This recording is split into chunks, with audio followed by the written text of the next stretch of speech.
ಕರ್ನಾಟಕ ಕೊಂಕಣಿ ಸಾಹಿತ್ಯ ಅಕಾಡೆಮಿಯ ವತಿಯಿಂದ ವಿಶ್ವ ಕೊಂಕಣಿ ಸರದಾರ ದಿವಂಗತ ಬಸ್ತಿ ವಾಮನ್ ಶೆಣಿ ಅವರಿಗೆ ಶ್ರದ್ಧಾಂಜಲಿ ಅರ್ಪಿಸಲಾಯಿತು. ನಗರದ ಕೆಎಸ್ ರಾವ್ ಬಳಿಯಿರುವ ನವರತ್ನ ಪ್ಯಾಲೇಸ್ ಸಭಾಂಗಣದಲ್ಲಿ ಗಣ್ಯರು ಪುಷ್ಪ ನಮನ ಸಲ್ಲಿಸಿದರು.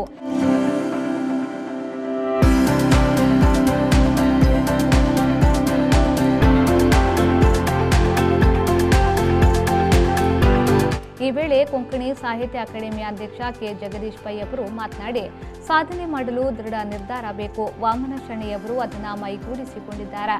ಅವರು ಸಾಹಿತ್ಯ ಕ್ಷೇತ್ರಕ್ಕೆ ಅಪಾರ ಕೊಡುಗೆಯನ್ನ ಕೊಟ್ಟಿದ್ದಾರೆ ಎಂದು ಹೇಳಿದರು.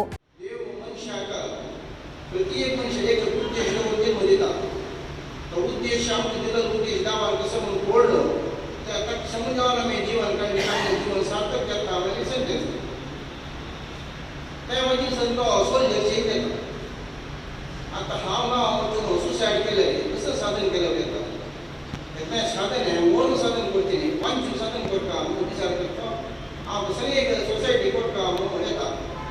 महाराष्ट्र राळे सिद्धी म्हणून गांव केलो ते सिद्धी जनांगाचे फुडें हिंदुळी दांगे फुडें उद्धार करता, गांव उद्धार करता. ताच्या नांवाची अण्णा हजारे भारी फेमस सोशल एक्टिविटीज आता ताका उतरा मस्त माणूस तशीची देव पुरायनायकी आमकां एक उद्देश दवरून जन्म दिता.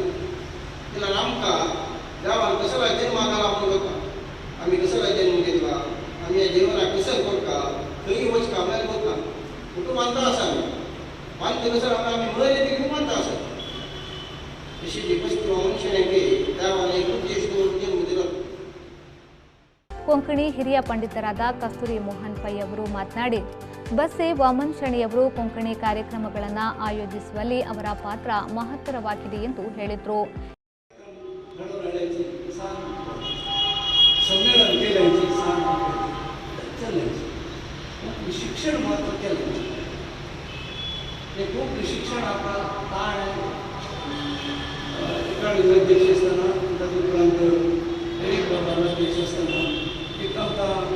शाळेत शिकवण एक अनुमती सरकार दिली. ईश्वर वाढत्या गाणें खूप प्रयत्न केले. महाविषय शिक्षक नामणारे सरकार तुम्ही दोन कामां मेळावं मला हो आसा खबर आसतली.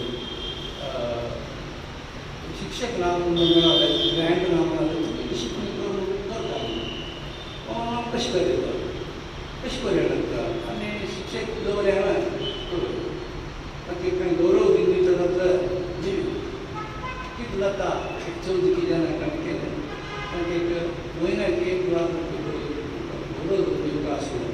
ते गौरव दिवन म्हयन्याक एक लाख सगळे वर्साक 10 वर्स चलत. ಈ ವೇಳೆ ಕೊಂಕಣಿ ಅಕಾಡೆಮಿಯ ಮಾಜಿ ಅಧ್ಯಕ್ಷ ರೋಯ್ ಕ್ಯಾಸ್ತಲಿನೋ, ಮಣ್ ಸೋಭಣ ಅಧ್ಯಕ್ಷ ಲೂವಿ ಪಿಂಟು, ಕೊಂಕಣಿ ಪೀಠದ ಜಯವಂತ್ ನಾಯಕ್, ಅಕಾಡೆಮಿಯ ಮಾಜಿ ರಿಜಿಸ್ಟ್ರಾರ್ ದೇವದಾಸ್ ಪೈ, ಕೊಂಕಣಿ ಸಾಹಿತಿ ರೆಮಂಡಿ ಕುನ್ನಾ ತಾಕೊಡೆ, ಅಕಾಡೆಮಿಯ ಸದಸ್ಯರಾದ ಸಾಣೂರು ನರಸಿಂಹ ಕಾಮತ್, ನವೀನ್ ನಾಯಕ್, ಗೋಪಿ ಭಟ್ ಮೊದಲಾದವರು ಉಪಸ್ಥಿತರಿದ್ದರು.